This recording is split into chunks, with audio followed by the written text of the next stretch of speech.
Hello बच्चों, स्वागत है आप सभी का आपके अपने यूट्यूब चैनल मैथमेटिक्स एनालिसिस में।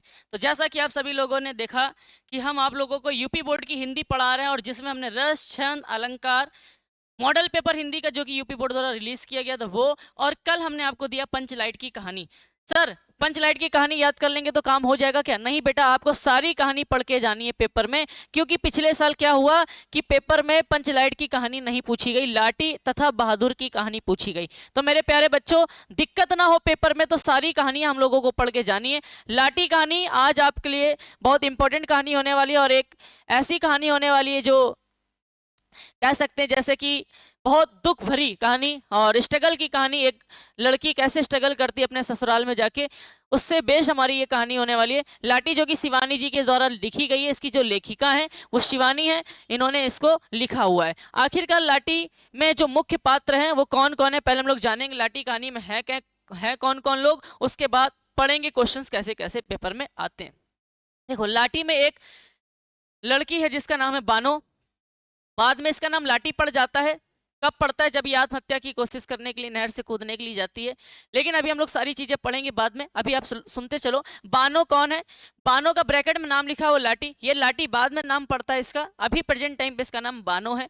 इसके दो नाम है, ध्यान रखना, एक बानो और एक लाटी। ये मुख्य स्त्री है, इस पूरे कहानी की मुख्य पात्र है, ठीक है, स्त्री है, ठीक है। पहचान क्या है? पहचान इसकी है कि कहानी की नायिका है। देखो, हमने बोला कहानी की नायिका और मुख्य स्त्री पात्र है, स्त्री का मुख्य पात्र है, ठीक है। भूमिका क्या है इसकी? भूमिका ये किस रूप में यहाँ पे रोल निभा रही है? तो कप्तान जोशी की पहली पत्नी है भाई, कप्तान जोशी है, उसकी पहली पत्नी है बानो, जो बाद में लाटी के नाम से जानी जाती है। क्या हुआ कि बाद में लाटी के नाम से जानी गई, ये आप वीडियो में बने रहिएगा, पता चलता रहेगा। योगदान क्या रहा इस कहानी में इनका? ससुराल के उत्पीड़न का शिकार हुई। ये जो लाटी थी जिसका नाम बानो था, ये ससुराल के उत्पीड़न का शिकार हो जाती है।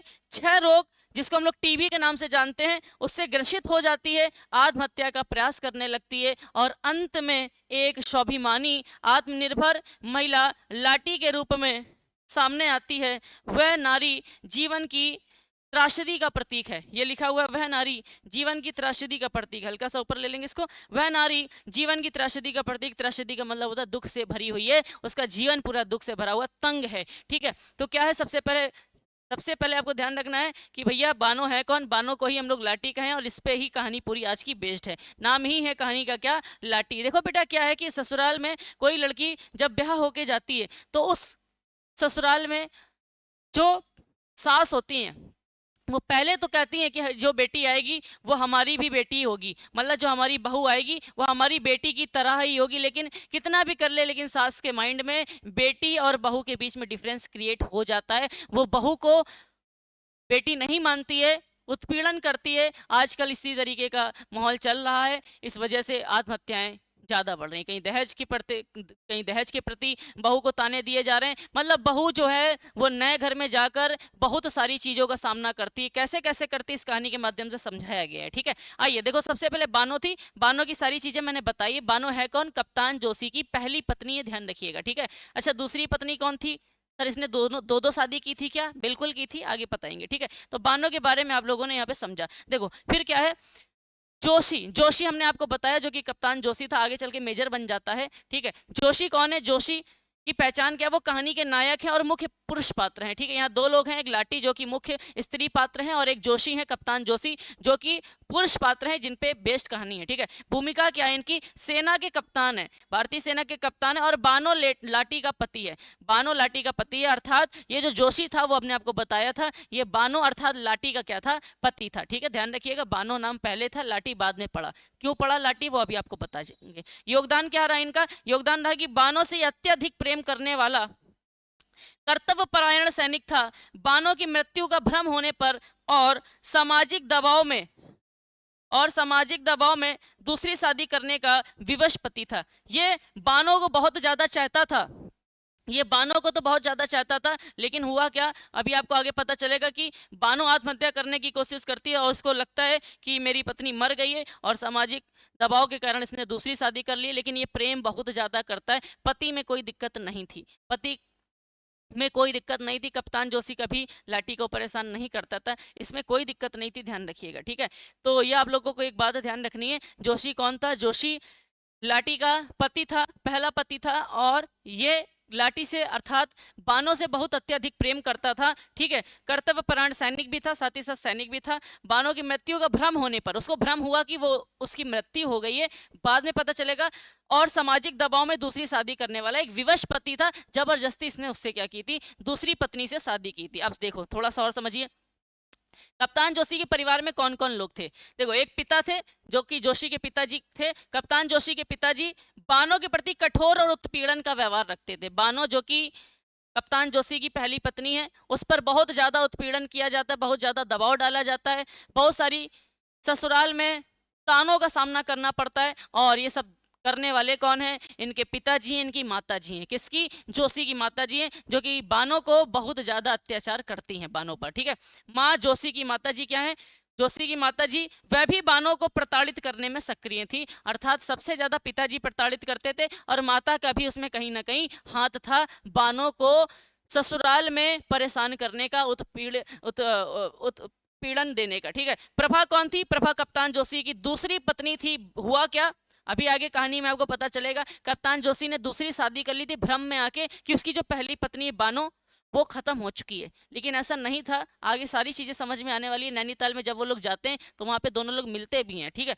मेजर जनरल कौन है, मेजर जनरल प्रभा के पिताजी हैं, जिससे देखो कप्तान जोशी ने दूसरी शादी की प्रभा से, और प्रभा के जो पिताजी थे उनका नाम था मेजर जनरल, ध्यान रखिएगा। ठीक है, बेटे कौन है, कप्तान जोशी के दो बेटे थे जिन्हें कमीशन मिल गया था प्रभा से कमीशन दे दिया गया था, और उसको अपना बेटा मानने लगा था वो। ठीक है, लेकिन था किसका वो बेटा, बानो का था। बेटी कौन है, कप्तान जोशी की एक बेटी थी जो गोरखा हाउस में पढ़ रही थी। ठीक है, प्रभा से पढ़ती थी। तो इतनी सारी चीजें हैं। अभी आप लोगों को एक चीज और जाननी, गौण है ना, एवं सहायक पात्र, माइनर और सहायक पात्र कौन कौन है। देखो यहाँ पे अवैध डॉक्टर भी एक है। अवैध डॉक्टर क्या है, गोटिया सैनिटोरियम, जहाँ पे इलाज किया जाता है टीबी से ग्रसित लोगों का। गोटिया सैनिटोरियम में टीबी से ग्रसित लोगों का इलाज किया जाता है। वहाँ के एक डॉक्टर थे जिन्होंने बानो का इलाज किया था। बानो ससुराल के तानों से तो प्रताड़ित थी ही थी, साथ ही साथ मेरे भाई उसको टीबी भी हो गया था, क्षतिग्रस्त हो चुकी थी। ठीक है, तो वहां पर उसका इलाज किया जाता था, कहां पर, गोठिया सैनिटोरियम में। और वहां के जो डॉक्टर थे वो अवैध डॉक्टर थे। ठीक है, और डॉक्टर दयाल और डॉक्टर कक्कड़, दो डॉक्टर और थे जिनका नाम था दयाल और कक्कड़। ये क्या करते थे, बानों के अन्य डॉक्टर थे तथा विशेषज्ञ थे।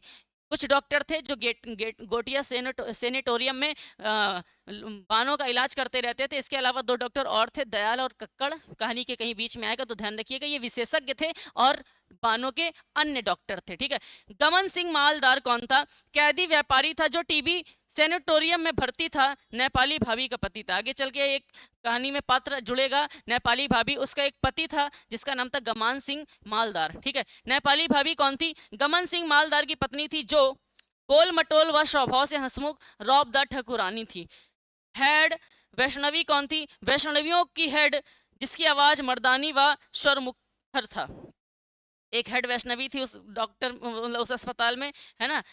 कौन था, हेड वैष्णवी थी। ठीक है, ध्यान रखना। गुरु महाराज कौन थे, गुरु महाराज कौन थे, वैष्णवी दल के गुरु थे। वैष्णवी दल के गुरु थे जिन्होंने लाटी की बीमारी ठीक की थी, अर्थात लाटी को, अर्थात बानो को एक बीमारी थी टीबी की, मैं बार बार बता रहा हूँ, उस बीमारी को ठीक करने वाले गुरु महाराज थे। ठीक है, प्रारंभिक मान्यताओं के अनुसार उन्होंने क्या किया था, उसको जड़ी बूटी वगैरह देके उसको ठीक किया था। ठीक है, अब देखो कहानी हमारी स्टार्ट होती है, लेकिन कहानी स्टार्ट होने से पहले हम आपको ये बताना चाहेंगे मेरे प्यारे बच्चे कि पेपर में कितने तरीके से प्रश्न पूछे जाते हैं। लाटी कहानी से पेपर में जरूरी नहीं है कि पेपर में सिर्फ ये पूछा जाए लाटी कहानी लिखिए। 3 तरीके के प्रश्न अभी तक मैंने देखे, 4 तरीके के। एक तो पूछा गया लाटी कहानी का सारांश, दूसरा पूछा गया लाटी कहानी का उद्देश्य क्या था, तीसरा पूछा गया लाटी के मुख्य पुरुष पात्र जिसका नाम था कप्तान जोशी, उसके चरित्र चित्रण करो, और एक स्त्री पात्र है जिनका नाम है बानो, जिनको लाटी कहा जाता है, उसका चरित्र चित्रण कीजिए। तो 4 तरीके से प्रश्न पूछे जाते हैं। लाटी का उद्देश्य, लाटी की कथा वस्तु अर्थात सारांश, सारांश को ही कथा वस्तु कह सकते हैं। ठीक है, थोड़ा सा चेंज होता है, लेकिन आप कथा वस्तु पूछे तब भी लिख सकते हो। ठीक है,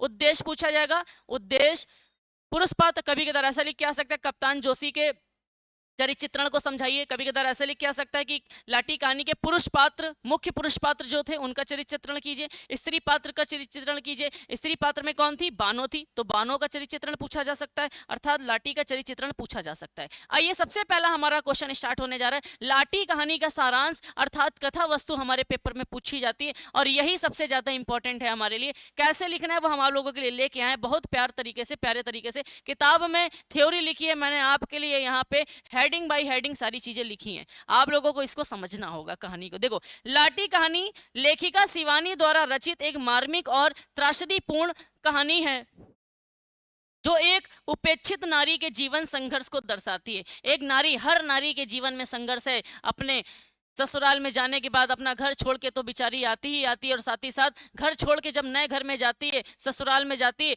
वहाँ कैसे लोग हैं कैसे लोग नहीं उसको खुद नहीं पता है, लेकिन फिर भी हौसला बना के जाती है, सिर्फ और सिर्फ अपने पति पे भरोसा करके जाती है। वहाँ पे जब पहुँचती है तो देखती है उसकी माँ, लड़के की माँ अर्थात उसकी सास उसको उत्पीड़ित कर रहे। हर कोई ऐसा नहीं होता लेकिन बता रहे, उत्पीड़न झेल रही है बेचारी, है ना, और ससुर उत्पीड़न कर रहा है और कोई ना कोई ससुराल में दिक्कत देता ही देता है। तो इन सारी चीजों का सामना करना पड़ता है आजकल की लड़कियों को, लेकिन लाठी को भी इसी तरीके से चीजों का सामना करना पड़ा। ठीक है, परिचय एवं विवाह। विवाह कैसे हुआ, परिचय कैसे? देखिए, कहानी की जो नायिका है उनका नाम है बानो बाई। उनका नाम क्या है? बानो, जिसको बाद में लाठी कहा गया। बानो है जिसका नाम बाद में लाठी पड़ जाता है, याद रखिएगा। उसका विवाह सेना के एक कप्तान थे जिनका नाम था जोशी, कप्तान जोशी, अभी हमने आपको बताया, उससे हुआ था। बानो बहुत भोली और मोहक थी जिस पर कप्तान जोशी की मुग्ध थे। ठीक है, जिस पर कप्तान जोशी जो थे मुग्ध थे, अर्थात मगन हो चुके थे उसको लेके। इतना सुंदर थी और उसकी बातचीत करने का तरीका जो था वो बहुत ही क्या था, साधारण और बहुत अच्छा था। अब हुआ क्या? अब युद्ध और उपेक्षा। अब क्या होता है, कप्तान जोशी भारतीय सेना में थे तो एक युद्ध होता है, उनको बुलाया जाता है। विवाह के मात्र तीसरे दिन ही कप्तान को युद्ध के लिए बसरा जाना पड़ा, अर्थात वहां पर जाना पड़ा जहां पे युद्ध हो रहा था। ठीक है, विवाह हुआ, उसके तीसरे दिन ही कॉल आता है कि आइए युद्ध स्टार्ट हो चुका है, आइए युद्ध स्टार्ट हो चुका है और हमारे सेना में आके सम्मिलित होइए। और वो उनको जाना पड़ा मजबूरन। उनकी अनुपस्थिति में बानो को उसके ससुराल वालों अर्थात सास, ननंद, कोई कोई ननंद भी बहुत दुष्ट होती हैं, ननंद, ससुर, इन सब ने मानसिक रूप से इतना प्रताड़ित किया कि उसे घर के सारे काम करने पड़े और ताने सुनने पड़े। घर का काम तो हर कोई करता है, कोई दिक्कत नहीं, लड़कियों को इसमें दिक्कत नहीं होती, लेकिन घर का काम करने के बावजूद जो ससुर थे, ससुराल वाले, सास, ननंद, ससुर, ये सारे के सारे लोग उसको मानसिक रूप से प्रताड़ित करने लगे। जब तक कप्तान जोशी घर में थे तब तक किसी ने कुछ नहीं कहा था। कप्तान जोशी जैसे ही युद्ध की घोषणा होती है और युद्ध के लिए चले जाते हैं, उसके बाद इस लाठी के ऊपर, इस बानों के ऊपर बहुत ज्यादा दबाव डाला जाता है, मानसिक रूप से उसको प्रताड़ित किया जाता है, न जाने क्या क्या बोला जाता है। ठीक है, बीमारी और त्याग। एक तो वो साथ ही साथ ससुराल वालों के ताने तो झेल ही रही थी, और दूसरी साथ ही साथ उसको एक बीमारी भी थी जिसको टीबी कहा जाता है, उससे भी ये ग्रसित थी। तो ससुराल वालों के अत्याचार के कारण बानों को 6 रोग हो जाता है। कप्तान जोशी जब वापस आते हैं तो अपनी पत्नी की दिन रात सेवा करते हैं। अब हुआ क्या, कप्तान जोशी जब युद्ध से वापस आए तो उन्हें पता चला कि हमारी बीवी को, हमारी लाठी अर्थात हमारी बानों को 6 रोग हो गया। तो वो वापस आते हैं और उसकी खूब सेवा करते हैं, जो कि ससुराल वालों को पसंद नहीं आता है क्योंकि वो लोग उससे जलते थे, प्रताड़ित करते थे। ठीक है, लेकिन सामाजिक दबाव के कारण चलते उन्हें बानों को टीवी सैनिटोरियम अस्पताल में भर्ती कराना पड़ता था।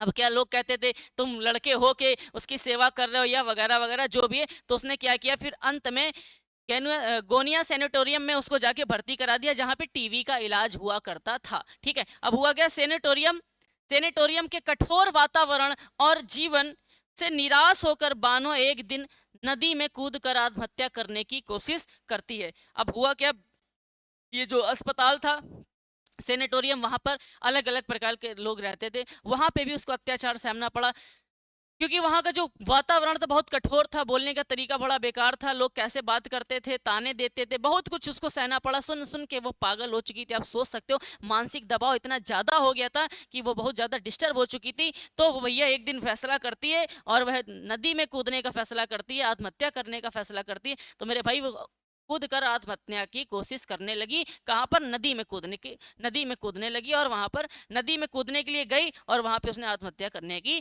कोशिश की, लेकिन वो मरी नहीं थी, ध्यान रखिएगा। ठीक है, कोशिश की, जिससे कप्तान मान लेते हैं कि वह मर चुकी है। अब हुआ क्या कि कप्तान जोशी जो थे उनने ये सोच लिया कि ये नदी में कूद के क्या हो चुकी है, मर चुकी है। लेकिन वह मरी नहीं थी, ध्यान रखिएगा, उसने सिर्फ और सिर्फ नदी में कूदी थी, भगवान की दया थी कि वह बच गई। अब हुआ क्या, फिर क्या हुआ कि पुनर्निर्मित और त्रासदी, फिर से उसका मुलाकात होती है। ध्यान से सुनिएगा, 16-17 वर्ष बाद, 16 से 17 साल बाद कप्तान जोशी जो हैं, जो अब मेजर बन चुके हैं, उनका लेवल बढ़ चुका है, कप्तान से अब वो मेजर बन चुके हैं, है ना, और दूसरी शादी भी कर चुके हैं और अपनी पत्नी प्रभा, जो कि प्रभा है, ध्यान रखिएगा, के साथ नैनीताल घूमने आते हैं। नैनीताल घूमने के लिए जाते हैं। अपनी पत्नी, दूसरी पत्नी कप्तान जोशी की पूछी जाएगी तो ध्यान रखिएगा प्रभा नाम था। कप्तान जोशी की दूसरी पत्नी का नाम क्या था, प्रभा, जो कि उससे दोबारा शादी करते हैं और 16-17 वर्ष बाद वह नैनीताल अपनी दूसरी पत्नी प्रभा के साथ घूमने के लिए जाते हैं। वहां एक चाय की दुकान पर उनकी मुलाकात बानो से होती है। ध्यान रखिएगा, उनकी मुलाकात बानो से होती, जो कि उसकी नजर में मर चुकी थी, जो कि नदी से कूदकर आत्महत्या कर चुकी थी, लेकिन वह मरी नहीं थी। उसकी मुलाकात उससे होती है, जिसका नाम अब लाटी पड़ चुका है मेरे भाई। हमने कहा था ना, बानो का नाम लाटी पड़ा था, लाटी पड़ चुका है और वह एक साधारण जीवन जी रही है। अब वह सारी कुछ भूल चुकी है, उसकी याददाश्त चली गई है, वो नहीं पहचान पा रही है कि ये कप्तान जोशी हमारे पति थे। लेकिन कप्तान जोशी पहचान चुके हैं कि हमारी बानो है और अभी भी जिंदा है, हमारी पत्नी है। आगे चल के देखिएगा निष्कर्ष क्या निकलता है, कप्तान उसे पहचान लेते हैं, लेकिन बानो उसको नहीं पहचान पाती, क्योंकि उसकी याददाश्त क्या हो गई थी, चली गई थी। ठीक है, जैसे नाटक वाटक आते हैं ना, वैसे ही कहानी है। हाँ, उसे अपना नहीं पाती है, जिससे लाटी की त्रासदी कप्तान की त्रासदी में परिवर्तित हो जाती है। लाटी की जो त्रासदी थी, लाटी का जो दुख था, जो पीड़ा थी, वो अब कप्तान को फील होने लगती है। ठीक है, क्योंकि अभी तक तो वो सारी चीजें दिमाग में बैलेंस किए हुआ था कि लाटी मर चुकी है, लेकिन जैसे ही उसकी पुनः उससे मुलाकात होती है, अब वह उससे नहीं बोल सकता, क्योंकि उसके साथ उसकी दूसरी पत्नी प्रभा है। अब उसके अंदर और दिक्कत पैदा होने लगती है, वो और ज्यादा परेशान होने लगता है, क्योंकि मेरे भाई कप्तान जोशी गलत नहीं था, गलत थे उसके ससुराल वाले। कप्तान जोशी उससे बहुत प्रेम करते थे और उसको बहुत मानते थे, बहुत चाहते थे। ठीक है, ध्यान रखिएगा, ये कहानी पति के बिना अकेली पत्नी की पीड़ा, संघर्ष और आत्म सम्मान की रक्षा की कहानी है। ध्यान रखिएगा, ये कहानी पति के बिना औरतों को मोटिवेट करने की कहानी, कि जब पति नहीं रहता या कोई भी ऐसी स्थिति पैदा होती है जब पति नहीं रहता है साथ में, तो उसको किस तरीके से जीतना होता है अपने जीवन से, और किस तरीके से वो गलत कदम ना उठाकर जीवन से लड़ाई करनी होती है और अपना पूरा जीवन संभालना होता है। उस पर ये बेस्ड कहानी है और बहुत सुंदर कहानी और बहुत प्यारी कहानी है, मार्मिक है कहानी। और ये हमारी भाई शिवानी जी के द्वारा लिखी गई प्यारी सी कहानी, लाटी लाटी पड़ा बानो के नाम पे। ठीक है, तो ये हमारा रहा मेरे भाई क्या, इसका सारांश, और हमारे पेपर में यही पूछा जाता है। अब नेक्स्ट हमारे पेपर में आता है लाठी कहानी का उद्देश्य। लाठी कहानी का उद्देश्य, थोड़ी सी वीडियो बड़ी होगी क्योंकि मेरे भाई हम आपको डिटेल में पढ़ाते हैं।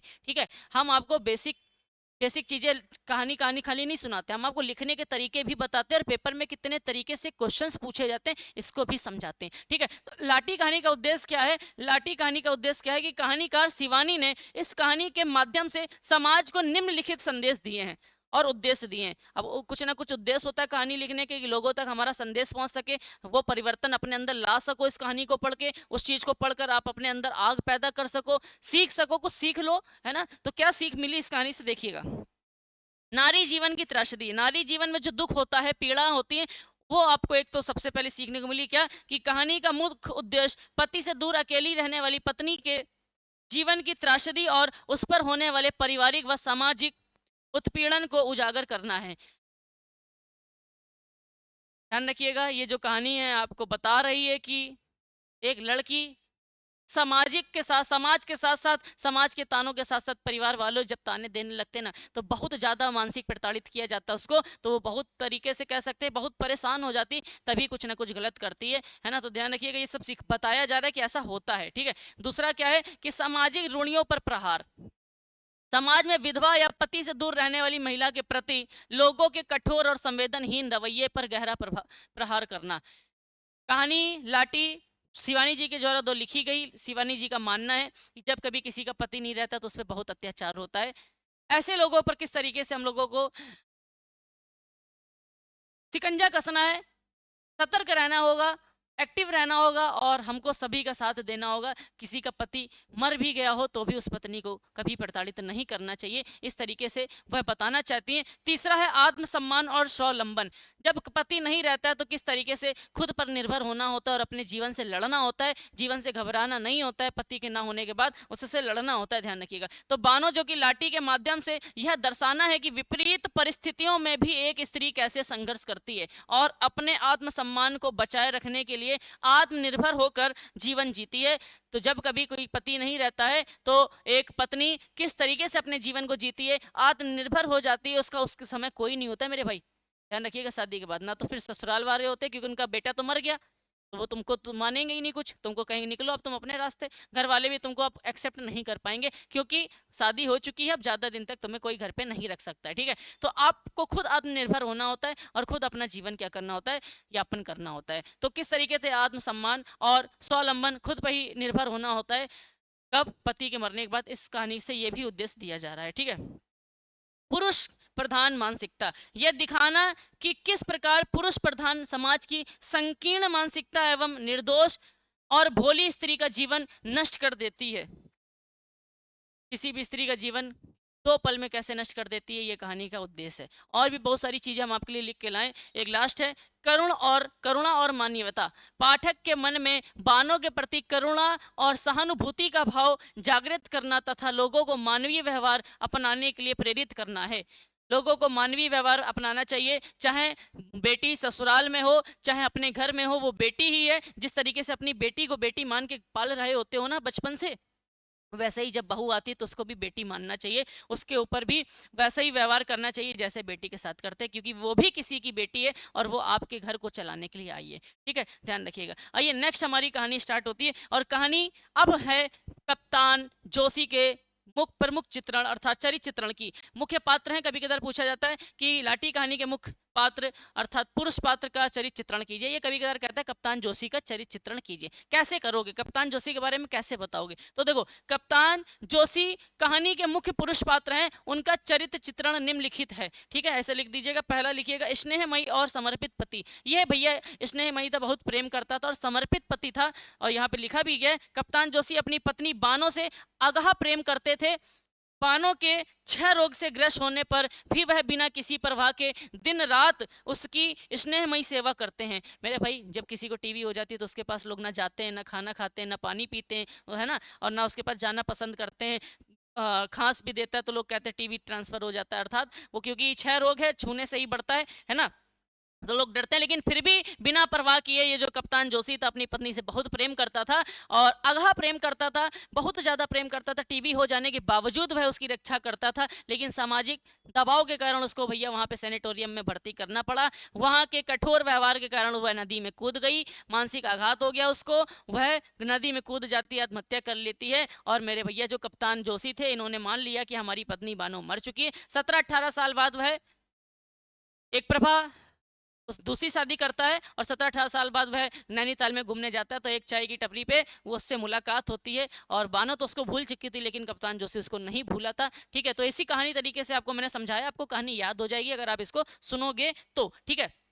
तो कैसा प्रेम था भाई, कप्तान जोशी अपनी पत्नी बानो से अगाह प्रेम करता था। 6 रोग से ग्रसित होने के बावजूद वह बिना किसी परवाह किए उसकी सहायता करता था। वह बानो की खुशी के लिए माता पिता के पत्रों की उपेक्षा करते हैं, ठीक है। तो भैया वो माता पिता को भी त्यागने के तैयार थे, किसके लिए, सिर्फ और सिर्फ बानो के लिए, ठीक है। हंसमुख और मजाकी स्वभाव था भैया किसका, क्योंकि चरित्र चित्रण आप कर रहे हो, किसका किसका चरित्र चित्रण कर रहे हो अभी प्रेजेंट टाइम पे, हम लोग चरित्र चित्रण मेरे भाई कर रहे हैं पुरुष पात्र अर्थात कप्तान जोशी का। तो कप्तान जोशी के बारे में बता रहे हैं, ठीक है। उनका स्वभाव हंसमुख, मस्त मौला और मजाकी है। जीवन के सबसे कठिन क्षणों में भी वह आसपास के लोगों से मजाक करते रहते हैं, जिससे उनका व्यक्तित्व सरल और सहज प्रतीत होता है, ठीक है। कर्तव्य परायण सैनिक, ये एक बहुत ही अच्छे सैनिक भी थे, वह एक कर्तव्यनिष्ठ सैनिक हैं। विवाह के तीसरे दिन भी युद्ध के लिए उनको बुलाया जाता है और बिना संकोच के वह युद्ध के लिए बसरा चले जाते हैं, ठीक है। चाहते तो ना जाते, बोल देते नहीं अभी आ पाएंगे, अभी हमारी शादी हुई, लेकिन चले जाते क्योंकि वे अपने कार्य को लेके बहुत एक्टिव थे, ठीक है। विवश एवं नैतिक थे। बानो की मृत्यु का भ्रम होने पर परिवार के दबाव में उसने दूसरी शादी कर ली थी। भाई नैनीताल में जब वह लाठी को देखते हैं तो अपनी असमर्थता के कारण उसे अपना नहीं पाते हैं। उनका यह नैतिक द्वंद्व उनकी विवशता को दर्शाता है। बहुत ज़्यादा विवश हो गया था, वो नहीं चाहता था दूसरी शादी करना, लेकिन सामाजिक दबाव, पारिवारिक दबाव के कारण उसने दूसरी शादी की। शादी किससे की थी पूछा जाएगा, प्रभा से की। ध्यान रखिएगा। त्रासदी से ग्रस्त हो गया था, बहुत ज़्यादा दुख से ग्रस्त था। कहानी के अंत में लाठी की त्रासदी उनके जीवन की त्रासदी बन जाती है जब वह उससे दोबारा मिलता है, क्योंकि वह चाहकर भी लाठी को वह सम्मान और प्यार नहीं दे पाता जिसके वह योग्य थी। लाठी, बानो भी और कप्तान जोशी एक दूसरे से बहुत अधिक प्रेम करते थे।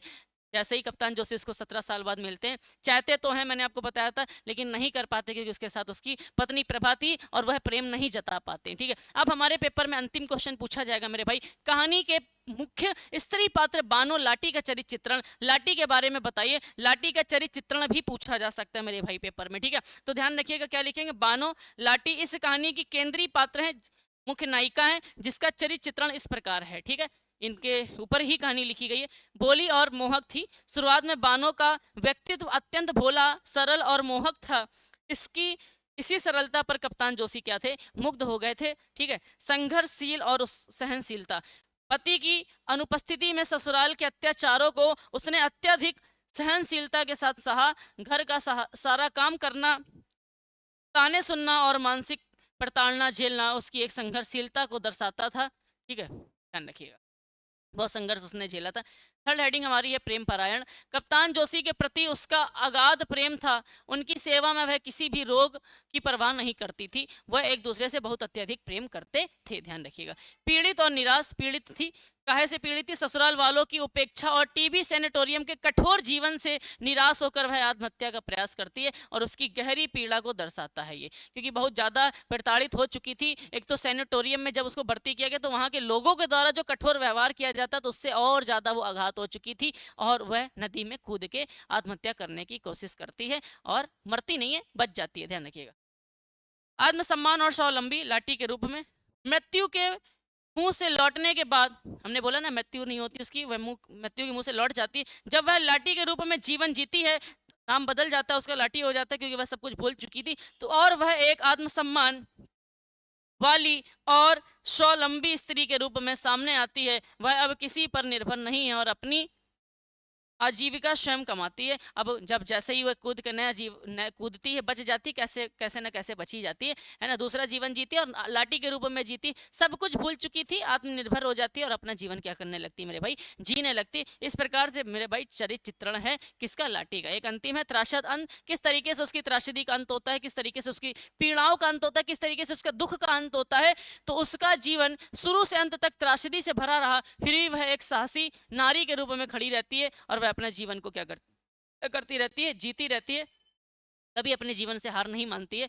और स्टार्टिंग में उसने सोचा भी था आत्महत्या करना, किया भी था, लेकिन भगवान की दया थी कि वह बच गई। थैंक यू सो मच मेरे बच्चों, आपको ये कहानी बहुत अच्छी लगी होगी। लाठी कहानी जो कि एक मार्मिक कहानी है और बहुत थोड़ा सा ठिठोर देने वाली कहानी। अगर आप इस कहानी को बहुत अच्छे से पढ़ेंगे और समझेंगे, मैच्योर हो, आप क्लास 12th में हो, तो चीज़ों को समझोगे आगे आने वाली पीढ़ियाँ। और बहनें, आपकी भी बहन अगर कहीं ससुराल में ब्याह के जाती है तो उस पर कैसे कैसे अत्याचार उसको सहने पड़ते हैं। तो इस तरीके से ये कहानी को हम लोग यहाँ पर शिवानी जी ने प्रकट किया है। लाठी कहानी को 4 तरीके से पेपर में पूछा जाता है, या तो पुरुष पात्र, मुख्य पुरुष पात्र अर्थात कप्तान जोशी का चरित्र चित्रण, या तो स्त्री मुख्य पात्र अर्थात लाठी का चरित्र चित्रण, या उस कहानी का उद्देश्य पूछा जाता है लाठी कहानी का, या लाठी कहानी का सारांश या कथा वस्तु पेपर में पूछी जाती है। तो ये कहानी आपके पेपर के लिए बहुत इंपॉर्टेंट है और साहित्यिक हिंदी हो चाहे सामान्य हिंदी हो, दोनों के लिए ये कहानी हमारे लिए बहुत ज़्यादा इंपॉर्टेंट है। तो मेरे प्यारे बच्चों, आज की क्लास को हम लोग यहीं पर समाप्त करते हैं। कल हमारी कहानी आएगी बहादुर, और बहादुर कहानी को खत्म करने के बाद हमारा स्टार्ट हो जाएगा संस्कृत का पोर्सन, और संस्कृत पोर्सन आप लोग ध्यान से देखिएगा। तो आज की क्लास को हम लोग यहीं पर समाप्त करते हैं। तब तक के लिए जय हिंद, जय भारत।